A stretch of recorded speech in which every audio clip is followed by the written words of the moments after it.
The ring said he was nowhere. That was the only way Hal Jordan could interpret the data streaming across his heads-up display as he floated in the absolute black of deep space, his emerald aura the only light source for what the ring was estimating as several light years in every direction. No stars he recognized, no planetary bodies within immediate range, no OA signal, no Guardian frequency, no other Green Lanterns broadcasting on any core wavelength. Nowhere. Hal had been on a routine deep space patrol in Sector 2814. If anything about flying solo through the void between star systems could be called routine, when the anomaly hit, there was no better word for it. One moment he was cutting through the familiar darkness of his assigned sector, the ring humming its quiet reassurance against his finger, and the next the universe had simply folded, a tear in the fabric of space that his ring had registered as a spatial rift of unknown origin, unknown classification, unknown destination. He'd had approximately 3 seconds to process that information before it swallowed him whole. Now he was here, wherever here was. Ring, he said, his voice steady in the way that years of test piloting and core service had made automatic. Give me a full situational analysis, location, nearest inhabited systems, and explain why you can't reach OA. Unable to establish connection with OA central power battery. Dimensional variance detected. Current location does not correspond to any mapped sector in Green Lantern Corps. Cartographic database. Nearest detectable star system, approximately 3.2 light-years bearing 042 Mark 7. No. Inhabited planets confirmed within immediate sensor range. Ring charge, 98.7%. Warning, without recharge from central power battery. Power degradation will begin in approximately 18 standard hours. 18 hours. I'll let that land. He'd been in bad situations before. He'd faced Sinestro, Parallax, the Anti-Monitor. But those had all happened in a universe where OA existed, where the core existed, where he could theoretically scream loud enough and someone would eventually hear him. This was different. This was the silence beneath silence. The darkness that existed before anyone thought to name the stars. His ring was telling him, in its calm and clinical way, that he was not just lost. He was dimensionally displaced. He pushed the cold weight of that down into the same place he put fear, acknowledged, cataloged, and set aside. Fear was the enemy of will, and will was everything. All right, he said to the void. First things first. He constructed a long-range sensor array from emerald energy, a sweeping dish antenna that his ring powered and translated, reaching outward in all directions to paint a picture of the space around him. The construct hummed with purpose, and slowly the darkness began to give up its secrets. Stars resolved into patterns. A distant nebula burned in colors his eyes had never cataloged. A gas giant drifted in lazy orbit around a dim red star far to his left, its rings catching starlight in pale silver bands. It was beautiful, in the way that truly alien things are beautiful. Gorgeous precisely because nothing about it was familiar. Then the sensor array screamed. Not literally, but the data that flooded back through the ring hit Hal's consciousness like a physical blow. Because what his construct had just detected wasn't a planet or a nebula or a drifting asteroid. It was a vessel, and the word vessel barely covered it. The object bearing down on him from bearing 227 Mark 4 was massive. His ring was estimating over 3 kilometers on each face of what appeared to be a perfect geometric cube, its surface a crawling lattice of machinery and conduit and lights that pulsed. Green in the darkness like a diseased heartbeat. Green, like his ring, like the core. The irony wasn't lost on him. Ring, identify vessel type. No match in Green Lantern Core database. Vessel is of unknown classification. Hull composition includes tritanium alloy, polyduranide, and multiple unidentified synthetic compounds. Vessel is emitting broad-spectrum subspace communications across multiple simultaneous frequencies. Translating. The translation came through a half-second later, and it wasn't a hail. It wasn't a greeting. It wasn't a warning shot across the bow or a diplomatic overture or any of the 100 opening moves Hal had learned to read in years of first contact situations across his sector. It was something else entirely. Something that landed in his mind not as words, but as a pressure, a weight, a chorus of voices so perfectly synchronized. They had ceased to be individual and become something singular and vast. We are the Borg. Your biological and technological distinctiveness will be added to our own. Your culture will adapt to service us. Resistance is futile. Hal Jordan floated in the dark. 3 kilometers of geometric nightmare bearing down on him at sublight speed. His ring charged at 98.7% and counting down. 60,000 light years from anyone who could help him. He cracked his knuckles inside his construct gauntlet and felt the familiar fire of pure, stubborn human will light up in his chest. Futile, he repeated. Right. You know, I've heard that one before. He hadn't. Not like this. But the Borg didn't need to know that. If you want to see more characters face the greatest threats in the Star Trek universe,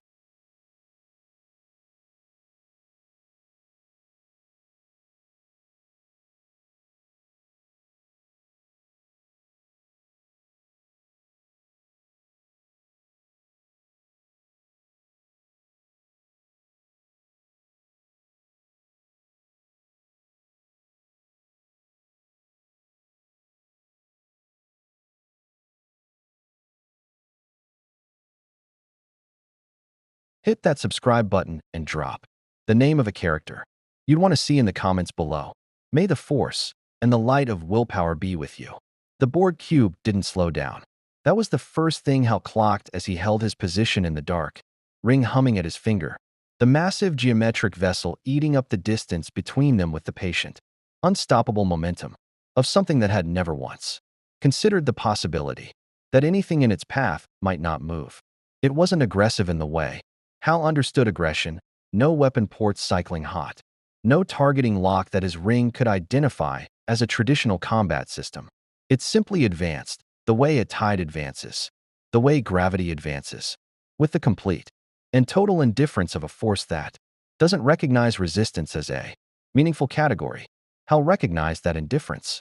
He'd felt it before, standing in front of things that were older and larger and more certain of themselves than anything had a right to be.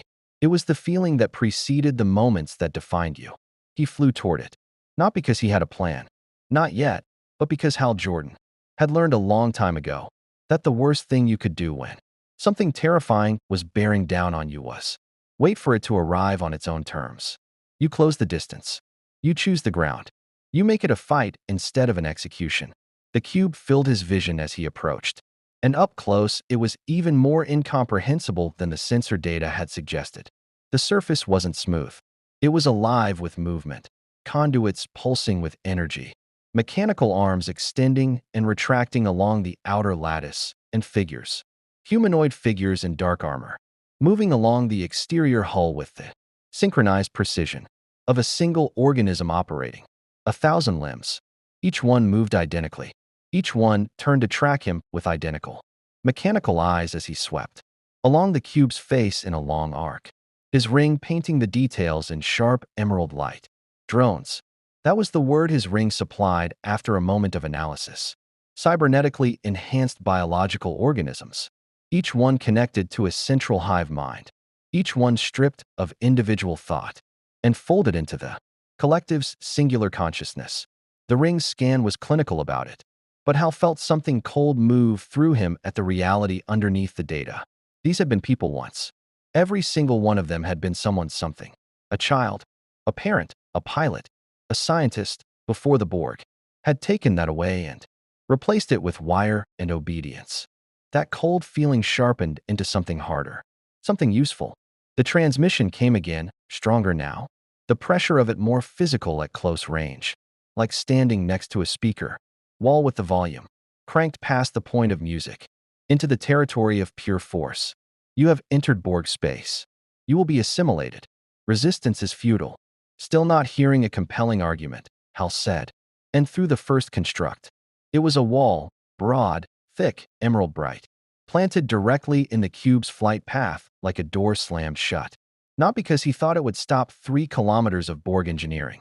He knew it wouldn't. But he needed to see how they responded to a construct, needed to understand what he was working with, before he committed to anything more sophisticated. Test the enemy. Read the reaction. It was the same philosophy that had kept him alive through 100 Impossible situations, you don't have to know everything up front, but you have to be willing to learn fast. The cube hit the wall and kept moving. The construct held for exactly 4 seconds. Hal felt the ring's effort spike as it poured will into maintaining the structure against the cube's mass. And then the wall shattered. Emerald energy dissipating into the dark in a cascade of fading light. The cube hadn't even adjusted course. It had simply absorbed the impact and continued.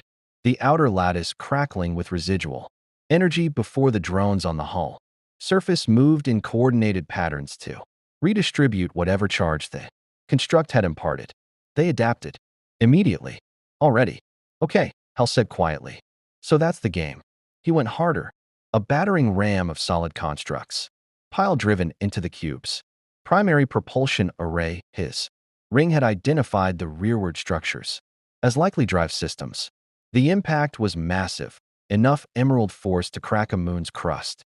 And for a moment the cube actually shuddered, its forward momentum disrupting as systems scrambled to compensate. Hal felt a spike of hard satisfaction at that. They could be hit. They could be affected. They weren't completely invulnerable. Then the drones on the hull surface began to change. He watched it happen in real time. The ring feeding him data as the Borg on the exterior of the cube modified. Their own armor. Their own bodies. New components emerging from beneath their dark plating. Energy dispersal nodes. Small but multiplying. Spreading across the hull surface in a pattern that his ring identified almost immediately as a shield distribution network. They were building a counter to his constructs, while he was hitting them with his constructs. Their collective intelligence processing, the emerald energies, frequency, and constructing a biological technological response in under 90 seconds. 90 seconds. Hal had fought enemies that adapted. He'd fought Sinestro Corps members who trained specifically to counter Green Lanterns, had faced opponents who studied core tactics and built countermeasures. But those adaptations took time. Days, weeks. The slow accumulation of intelligence and preparation. What the Borg had just done in 90 seconds was something categorically different. It wasn't preparation. It was evolution happening in real time. The collectives, 8 trillion voices processing his attack simultaneously and producing a solution the way a single mind produces a thought, instantly, naturally, without effort. His next construct hit the distributed shield network and dissipated. At 60% effectiveness. The one after that, 40%. Hal pulled back, putting distance between himself and the cube, his mind running fast through everything he knew and everything the ring was telling him. Direct assault was becoming less effective with every exchange. The cube was still advancing. His ring was at 96.4%, and the clock, toward zero charge, was still running. And somewhere inside that 3-kilometer lattice of metal and stolen lives, something was coordinating all of it, processing him, categorizing him, building the file that would eventually contain everything needed to neutralize Hal Jordan completely. He couldn't out-hit them. Not indefinitely. Not with a finite charge. He needed to think differently. Ring, he said. Full scan of the cube's interior. I want structural weak points, power distribution nodes, and anything that looks like a central processing center. Scanning. Note. Borg vessels do not utilize centralized command structures in the traditional sense. Collective consciousness is distributed across all drones simultaneously. However, a primary vinculum has been detected at the cube's geometric center, a device responsible for coordinating and synchronizing the collective shared consciousness aboard this vessel. Destruction or disruption of the vinculum would temporarily fragment the local collective's coordination. Temporarily. There was always a catch. But temporarily was enough to work with. Temporarily was a door. And Hal Jordan had never met a door he wasn't willing to kick through. The cube was close now. Close enough that its green pulsing lights cast shadows across his construct armor. Close enough that he could see the drones on the hull surface tracking him with their mechanical eyes in perfect unison. 800 faces turned toward him, like a single face with 800 expressions, all saying the same thing. You will be assimilated. Not today, Hal said, and flew straight at the hull. The hull of the Borg cube was not designed to be entered from the outside by a single, determined human being, moving at several hundred kilometers per hour encased in a construct of pure will. It also wasn't designed to stop one. Hal hit the lattice surface at full speed, his ring throwing a drill construct ahead of him. A rotating column of emerald energy shaped, like the business end of the most aggressive mining equipment he'd ever seen, spinning fast enough to chew through titanium alloy the way a bullet chews through paper. The hull resisted. For approximately 2 seconds it resisted. The Borg's newly constructed energy dispersal network lighting up across the impact point, the drones in the surrounding area turning and converging with that same terrible, synchronized precision. Then the drill punched through, and Hal Jordan was inside the Borg cube. The inside was worse than the outside. He'd expected machinery. He'd gotten machinery, vast, incomprehensible, stretching in every direction through a greenlit darkness that felt less like the interior of a ship and more like the interior of a living thing. Conduits ran in organic curves along walls that weren't quite walls, more like the boundaries between one system and the next. Every surface covered in the crawling complexity of technology that had grown rather than been built. The air, there was air, his ring confirmed it. A thin recycled mixture that the drones apparently required for basic biological function, smelled of ozone and something underneath it that Hal couldn't name. Something biological and wrong, like a hospital and a machine shop occupying the same space. And the drones were everywhere. They stood in alcoves along every corridor, upright and motionless in a state his ring identified as a regenerative cycle, dormant but not unconscious, connected to the collective even in rest, capable of full activation in under 3 seconds. Hundreds of them in every direction, their mechanical components dim in the low light, their organic faces slack and pale, the tubules and implants and grafted technology that covered their bodies catching the green, ambient glow and dull reflection. Hal moved fast, keeping his construct armor tight to minimize his energy signature, his ring scanning continuously for the vinculum his analysis had identified at the cube's center. He had a bearing. He had a distance, approximately 1.4 kilometers through the cube's interior. He had a plan that could be summarized as get there, hit it hard, get out, which was admittedly less sophisticated than he'd have liked. But sophisticated. Planning required time, and time was the one resource he was shortest on. Ring charge, 91.3%. The dormant drones began to wake as he moved deeper. Not all at once. That would have been almost manageable. Instead, they activated in sequence, a ripple moving through the regeneration alcoves. Ahead of him, as the collective processed his incursion and routed a response through the local network. First, the nearest drones, their eyes cycling from dim to that flat mechanical focus, their bodies stepping forward from their alcoves with the unhurried certainty of things that understood numbers and understood that the numbers were not in Hal's favor. Then the drones in the corridor beyond those, and beyond those, and beyond those. The activation wave propagating through the cube like a signal through wire. Hal built a battering ram and ran. It wasn't elegant. It was exactly what it sounded like, a solid wedge of emerald construct, extending from his leading hand, wide enough to fill the corridor. And he drove it forward at speed and let physics do the work. The drones in his path getting hit with enough force to throw them into walls and ceiling and each other. He felt the ring's power consumption spike with every impact. Every construct maintained under stress, costing more than a construct held at rest. The mathematics of power expenditure running underneath his conscious thought, like a river under ice. The drones he knocked down got back up. That was the thing about them that kept pressing against the edges of his composure. They weren't deterred. A human soldier hit with that force would be out of the fight.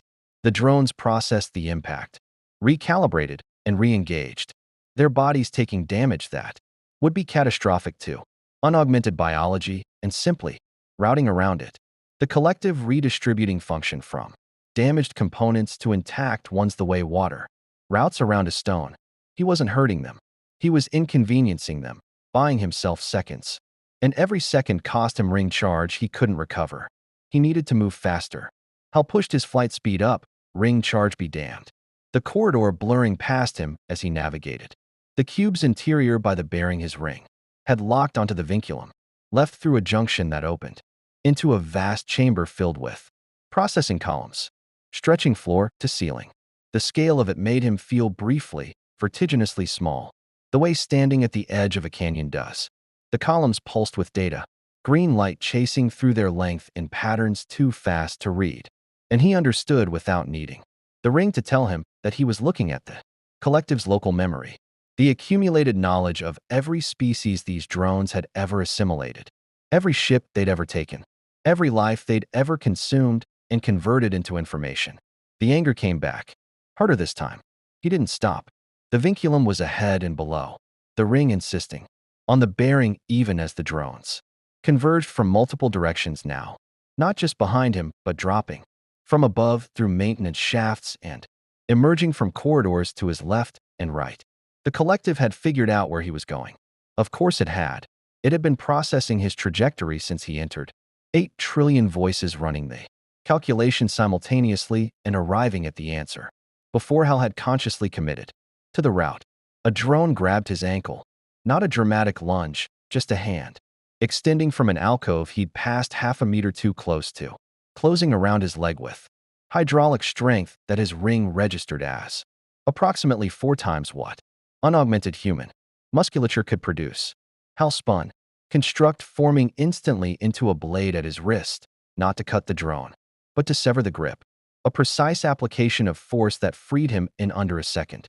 The drone adjusted, reaching again, and 2 more stepped from alcoves ahead to bracket the corridor. He went through the ceiling instead. His drill construct punched through the deck above him, and he was in the next level up, ring painting the space ahead as he reoriented and found his bearing again. The vinculum was below him now. He'd overshot a level in the detour, but the distance had closed. 800 meters. Ring charge, 84.1%. The number sat in his peripheral vision like a countdown he couldn't pause. He'd known going in that the ring was the clock. Everything the Borg were doing, the adaptation, the pursuit, the relentless weight of the collective, bearing down on him from every direction inside this 3-kilometer nightmare, all of it was sustainable for them indefinitely. They didn't run out of power. They didn't get tired. They didn't second-guess. They simply continued, the way the tide continues, patient and vast and utterly without mercy. But Hal Jordan had 18 hours of charge when he started, and he'd burned through almost 16% of that in the time it had taken him to breach the hull and fight his way to 800 meters from his target. At this rate, he'd reach the vinculum with maybe 60% remaining, and then he had to fight his way back out. The math was not friendly. He stopped in the middle of a corridor, drones closing from both ends, and did something that went against every combat instinct he'd developed across years of course service. He stopped constructing, dropped every active build to 0, the emerald light around him dimming to just the ring's ambient glow, and stood in the green-lit dark of the Borg cube with nothing between him and the advancing drones but the ring on his finger and the thoughts in his head. The drones slowed.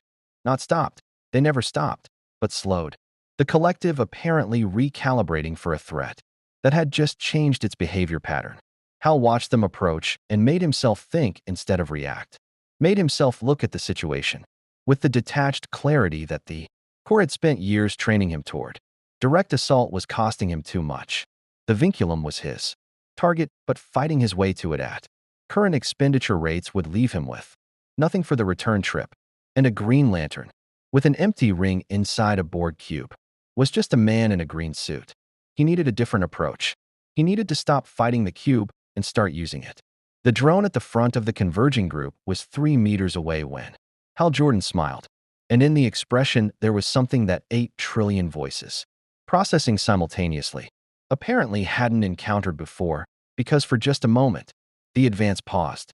New plan, Hal said to no one in particular. I'm going to need one of you to give me a tour. The drone Hal grabbed was a former humanoid, broad-shouldered. Its left arm replaced entirely with a mechanical appendage that ended in an assimilation tubule array, its right eye replaced with an optical implant that glowed a dull red in the cube's ambient green light. It had probably been someone's engineer once, or a soldier, or a farmer. The Borg had taken whatever it was and made it into this, a node in a network, a finger on a hand that belonged to something incomprehensibly large. Hal felt bad about what he was going to do. He did it anyway. The construct he built wasn't a weapon. It was a cage, precise, form-fitting, emerald energy, wrapped around the drone's mechanical arm and the assimilation tubule specifically, immobilizing the one component that could end this before it started. The drone struggled with hydraulic strength that would have broken an unaugmented human's grip in under a second. Hal held on, ring flaring with the effort, and pressed his free hand against the drone's chest plate where his ring had identified a subspace transceiver node, the component that connected this individual unit to the collective's local network. Ring, he said through gritted teeth. Can you interface with this transceiver? I need access to the cube's internal navigation system. Attempting interface. Borg encryption is adaptive. Estimated time to partial access, 40 seconds. Warning. Interface attempt will be detected by the collective immediately. They already know where I am. Confirmed. Proceeding. The drone went rigid as the ring began its work. Emerald energy threading into the transceiver node like a key feeling. For a lock's tumblers. The other drones in the corridor had stopped advancing, not retreating, never retreating, but holding at a distance of approximately 4 meters. Their collective attention focused on what Hal was doing with an intensity that felt almost like curiosity. He understood why. He was doing something they hadn't processed before, not attacking, not fleeing, not attempting assimilation resistance. In any of the patterns their files apparently contained, he was trying to talk to them through one of their own, and the collective was deciding what category that fell into. He hoped it took them a while to figure it out. Partial access established. Internal navigation available. Vinculum location confirmed. 340 meters. Bearing 180 mark -12. Fastest route identified. Show me. A map resolved in his heads-up display. The cube's interior rendered in emerald. Wireframe. His position marked, the vinculum marked, and a route threading between them through maintenance corridors and junction spaces that avoided the heaviest drone concentrations. Not a clean path, not a safe path, but faster than what he'd been doing, and significantly cheaper in terms of ring expenditure if he could move through it without triggering a full interception response. The drone he was holding began to change. He felt it before he saw it. A subtle shift in the mechanical arm's configuration. New components emerging from beneath the plating. The tubule array reconfiguring into something. His ring flagged as an energy discharge weapon. The collective had processed his interface attempt and decided that the drone he was using as an access point needed to be upgraded to counter him in real time. While he was holding it, Hal released the drone and moved. He took the maintenance corridor at speed. Map projected ahead of him. Ring running at minimum output. Just flight and the heads-up display. Nothing more, conserving every percentage point of charge for what was coming. The corridor was low and tight and filled with the same crawling conduit work as the rest of the cube, and twice he had to flatten against the wall as drones moved through cross junctions. Ahead of him, their mechanical eyes sweeping but not catching him in the dim spaces between the conduit runs. Ring charge, 79.6%. He was getting closer. He could feel it, not in any mystical sense. The ring didn't work on intuition, but in the way the cube's architecture was changing around him. The conduits were denser here. The pulsing of energy through them faster and more intense. The ambient green light brighter and more concentrated. Everything in the cube's structure seemed to be oriented toward the space ahead, the way a body's circulatory system orients toward the heart. The vinculum chamber was enormous.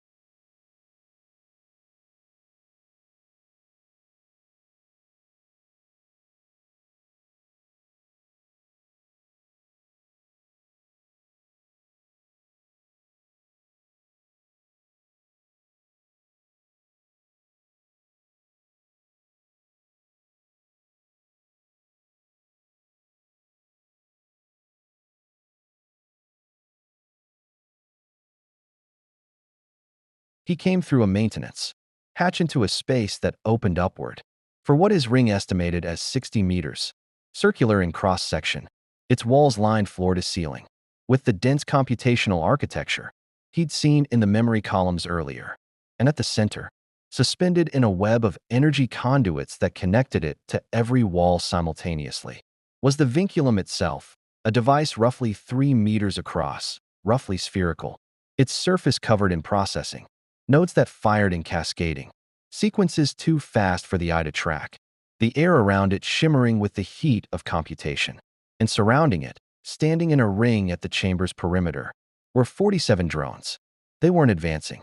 They were waiting, positioned with the geometric precision of a collective that had run the calculation and determined that this was where Hal Jordan was going, that this was where the confrontation would occur, and that 47 drones represented the appropriate response to one Green Lantern with a depleting ring charge. 8 trillion voices, and they'd done the math on him. Hal floated in the entrance to the chamber and looked at the 47 drones and the vinculum behind them and felt something that wasn't quite fear and wasn't quite respect, but lived in the neighborhood of both. Then the transmission came again, but this time it was different. Not the broadcast pressure of resistance is futile. Something more specific. Something that his ring translated. With a notation that it had never attached to a communication before. Directed at individual target. You are Hal Jordan. Sector 2814. Green Lantern Core. Your ring generates constructs powered by willpower. Your ring charge is at 79.6% and degrading. You cannot recharge in this dimension. You will be unable to maintain constructs within approximately 14 hours at current expenditure rate. Your biological functions will then be unprotected. You will be assimilated. This is not a threat. This is a calculation. Hal stared at the vinculum across the ring of waiting drones and said, nothing for a moment. They'd scanned him. Of course they had. They'd been scanning him since he breached the hull. Every drone that got close enough feeding data back to the collective, building the file on Hal Jordan with the patient thoroughness of something that had assimilated 10,000 species and understood that information was the precursor to victory. They knew his name. They knew his ring's charge level. They'd done the math on his endurance and arrived at a timeline. And they were telling him the timeline not to frighten him, but because the Borg apparently didn't see a meaningful distinction between sharing a calculation and making a threat. It was, in the strangest way, almost honest. You're right, Hal said. The drones processed that. The math works out in your favor. 14 hours. Ring goes empty. You assimilate me. I know that. You know that. We're past the part where either of us pretends. Otherwise, he moved into the chamber slowly, not advancing on the drones, just clearing the maintenance hatch, his ring at minimum output. But here's what your calculation is missing. Specify. Your vinculum coordinates the collective consciousness on this vessel. 80 drones, all sharing one synchronized mind. I disrupt the vinculum, even temporarily, and those 80 drones stop being one thing and start being 80 separate things. 80 individuals. Whatever's left of the people you took. He held up his ring hand, letting the emerald light catch in the chamber. I've got enough charge to do that. Right now? 14 hours from now I'll be assimilated, sure. But those people get to be themselves again, even if it's only for a few hours. Maybe they fight back. Maybe some of them die as themselves instead of as you. That's not nothing. The drones were still. The vinculum fired in its cascading patterns. The collective was silent for exactly 11 seconds. Hal counted, and then the transmission came back. And something in its quality had shifted almost imperceptibly. The way a voice shifts when a question has genuinely been encountered rather than processed. You would spend your remaining power on a temporary disruption. That does not save you. Yes, this action is not tactically optimal. No, Hal agreed. It's not. Explain. And there it was. The question his ring had never expected to receive from a Borg transmission. Not resistance is futile, not the cold arithmetic of assimilation. A genuine question. 8 trillion voices, and somewhere in the collective processing of his answer, something had snagged. Some edge of data that didn't fit the existing files on humanoid behavior under terminal conditions. Hal Jordan looked at the 47 drones and the vinculum, and the 60 meters of stolen lives surrounding him on every side, and felt the anger and the cold and the hard thing underneath both of them, and said the truest thing he knew. Because the ring doesn't run on tactics, he said. It runs on will. And my will says those people matter more than my odds. The chamber held its breath. Then every drone in the ring took one step forward simultaneously, and Hal Jordan ignited his ring to full power, and the chamber erupted in green. The light was extraordinary. Not just bright, alive. The way emerald energy at full output always felt alive to Hal. Like the ring wasn't just a tool, but an extension of something fundamental about who he was. Every construct he'd ever built and every impossible situation he'd ever fought through condensed into this single moment of absolute commitment. The chamber blazed green from floor to ceiling, 60 meters of Borg architecture thrown into sharp relief. Every conduit and node and stolen face illuminated, in the color of willpower made physical. The drones hit him from every direction at once, 47 of them, moving with the collective's perfect coordination, converging in a pattern his ring, identified as optimized for simultaneous contact from maximum vectors they'd calculated, the ideal geometry for overwhelming a single point defense target, and executed it without hesitation, without individual variance. 47 bodies moving as one body because that was what they were. The first 3 reached him inside a second, assimilation tubules extending, and Hal's shield construct took the impact and held, the ring screaming with effort. Emerald energy crackling where the tubules made contact and failed to penetrate.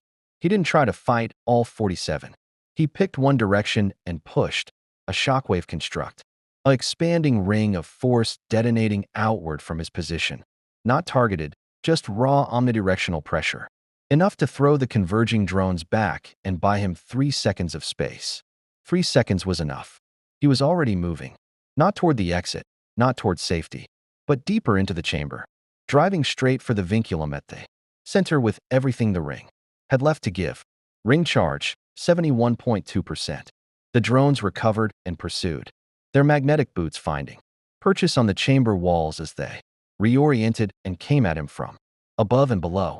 The three-dimensional choreography of the collective, routing bodies through every available angle. A drone dropped from the ceiling directly into his path, and Hal went through it, not around, through a solid construct battering ram that hit the drone with enough force to send it spinning into the conduit wall and took Hal through the space it had occupied without breaking stride. 200 meters to the vinculum. The collective hit him with something new. A directed energy discharge from modified drone appendages. A focused beam that his ring identified as an adapted response to construct energy frequency. The Borg having spent the last several minutes processing every emerald construct he'd generated and building a counter in real time. The beam hit his shield and chewed through it at a rate that made his ring spike an urgent warning. The adaptation, finding purchase in a way the physical contact of the drones hadn't managed. Hal dropped the shield entirely. No shield, no construct armor, just flight and forward momentum and the singular, focused purpose of a man who had already decided what the ring charge was for. Every percentage point that wasn't spent on defense was available for offense, and he had one shot at the vinculum before the drones. Adapted discharge weapons found him without a shield between them. 100 meters. A drone hit him from the left, tubules making contact with his flight suit before his ring could respond, and he felt the sting of a partial injection, not full assimilation. The ring's energy had disrupted the complete transfer, but something had gotten in, some fragment of the collective signal, and for a half-second he felt it, the edge of it, the weight of 8 trillion voices, pressing against the boundary of his individual consciousness like an ocean pressing against a dam. It was the most terrifying thing he had ever experienced. Not because it was violent, because it was peaceful. The collective wasn't a roar, it was a hum, vast and harmonious and certain, every voice in perfect agreement. No conflict, no doubt, no fear, no loss. Just the clean and endless continuity of a mind that had long since transcended the exhausting chaos of being a single person in an uncertain universe. It offered, in that half-second of contact, something that the loneliest parts of Hal Jordan, the parts that had watched friends die and planets burn and had flown alone through the dark more times than he could count, almost recognized as rest. He rejected it with everything he had. The ring flared white at the center of its green, a pulse of pure individual will that burned the collective's signal out of his nervous system like sunlight burning fog. And Hal Jordan came back to himself 30 meters from the vinculum, with tears on his face that he didn't have time to understand, and the ring at 58.4%. And dropping, he hit the vinculum at full speed. Not a constructed weapon, just himself. Ring output concentrated into his leading hand. Every remaining percentage point channeled into a single, focused point of emerald force, driving directly into the vinculum's primary processing node. The impact was cataclysmic. The chamber shook. The conduit web connecting the vinculum to the surrounding walls tore free in cascading sequences. Energy discharge erupting along every severed connection. The vinculum itself cracking along a fault line that spread from his impact point across its entire surface. The drone stopped, all 47 of them, simultaneously, between one moment and the next. The collective's perfect coordination simply ceased, and 47 bodies that had been moving with synchronized purpose became 47 individuals. In the same moment, each one stumbling, catching itself, looking around with expressions that ranged from blank incomprehension to something rawer and older and more human. Confusion, disorientation, the specific lost quality of someone waking up, somewhere they don't recognize. Hal hovered above the fractured vinculum and looked at them, really looked at them, the way he hadn't allowed himself to look since entering the cube, because looking meant seeing people, and seeing people made the math harder. A Tarian female, her ridged forehead half covered by a grafted optical array, blinking at her own mechanical hand with an expression of horror that no board drone had worn a minute ago. A human male, young, his mouth moving without sound, the words forming and failing as a consciousness long suppressed tried to remember how language worked for a single voice instead of a chorus.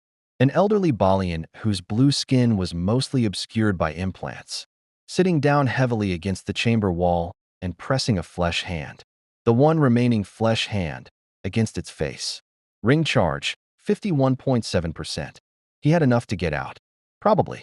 He looked at the fractured vinculum, still sparking, its cascading sequences disrupted but not destroyed. The crack across its surface deep but not terminal. His ring was telling him that the disruption was temporary. The collectives distributed. Consciousness was already rerouting, already pushing signals through secondary pathways, already working to resynchronize the separated drones. He had minutes, maybe less. The individual consciousness these people had just recovered was borrowed time, and the clock on it was running whether he stayed or went. He stayed, not to fight, not to spend more charge on constructs that would only delay the inevitable. He flew to the Tarian female, the one whose horror at her own mechanical hand had been the most immediate, the most legible, and dropped to her level and said, clearly and carefully, in the Federation standard his ring was translating for him, "I'm Hal Jordan. I'm not from here. I need you to tell me your name." She looked at him, her organic eye, one of them still organic, pale gray and frightened, focused on his face with the effortful concentration of someone trying to remember how to see one thing instead of everything. "Torin," she said. The word came out rough, disused, like a door opening on a hinge that hadn't moved in years. "My name is Torin." "Torin," Hal said. "How long?" She understood the question. The horror on her face answered it before her voice did. 11 years. 11 years. He held that number and felt its weight and didn't let what it meant reach his face, because she didn't need to see that right now. "Okay," he said. "Okay. Listen to me. I can't take you with me. I don't have enough power, and I don't have a ship, and I'm sorry. I'm genuinely sorry, but I need you to hear me. Right now, while you're yourself. While you have this, you are not what they made you. You are Torin. That was true before they took you, and it is true right now, and it will still be true when they pull you back in. Do you understand me?" Her gray eye held his. "Does it help?" she asked, knowing that. Hal thought about the half-second of the collective signal in his nervous system, the terrible piece of it, the thing he had rejected. "I don't know," he said honestly, "but it's the truth." She nodded once, slowly, like someone accepting a weight they'd always known was coming. The vinculum behind him shuddered, its secondary pathways gaining ground, the first of the separated drones, beginning to stiffen and recoordinate at the chamber's edge as the collectives. Resynchronization reached them. The borrowed time was ending. Hal Jordan stood up, ring at 49.3%, and looked at Torin and the human male and the Balian elder and the 30-odd others in various states of fragile individual consciousness across the chamber floor, and felt something he had no adequate language for. Not grief exactly. Not rage exactly, but the compound of both that forms when you win the battle you came to fight and understand completely that winning it wasn't enough. He went up, through the ceiling, through level after level of Borg architecture. The drones in the upper sections still resynchronizing, still reorganizing from 47 individuals back into 47 nodes. Their eyes cycling from confused, organic focus back to flat mechanical certainty as he passed them. He didn't fight on the way out. He just flew, fast and direct. The map his ring had stolen from the cube's navigation system still active, guiding him toward the hull breach he'd punched on the way in. He came out into the dark of the Delta Quadrant at 41.2% charge. The cube was behind him, its surface already crawling with drones repairing the breach. The damage to the vinculum already being addressed by the collective's distributed resilience. The 47 moments of individual consciousness already being reabsorbed into the vast and patient hum. He could feel it, not literally, not the way a telepath would feel it, but in the way that the partial injection had left something behind, some resonance, a frequency he could almost hear at the edge of perception. 8 trillion voices, and none of them were Torin anymore. He flew away from the cube and didn't look back. Ring charge, 41.2%. Time to zero at current minimum output, approximately 9 hours, 14 minutes. 9 hours. Somewhere in this vast and unfamiliar quadrant, there had to be something, a ship, a station, a power source compatible with ring energy, a dimensional anomaly that might open back to where he'd started. 9 hours to find it. Hal Jordan flew toward an unfamiliar sun with 41%. Ring charge and 9 hours to find a way home. He had gone into the Borg cube alone and come out alone, which was what he'd expected. He had disrupted the vinculum, which was what he'd planned. He had spoken to Torin for approximately 90 seconds, which was all the universe had allowed. It wasn't enough. It was never going to be enough against something the scale of the Borg collective, one green lantern with a depleting ring in a quadrant 70,000 light years from anything familiar wasn't enough to save anyone, wasn't enough to change the fundamental calculus of what the Borg were and what they did. He knew that. He'd known it going in. But the ring didn't run on enough. It ran on will. And the will that drove Hal Jordan toward that distant, unfamiliar star wasn't the will to win. It was something quieter and more durable than winning. The will to try. The will to look at a number like 8 trillion voices and refuse to let the size of it be the last word. The will to find Torin in a chamber full of lost people and tell her the truth even when the truth wasn't comfort. Somewhere behind him, a Borg cube continued its journey through the Delta Quadrant, its vinculum repaired, its drones resynchronized, its collective consciousness whole and vast and utterly certain. And somewhere inside it, in whatever space the collective couldn't quite reach, Torin remembered her name. That was enough.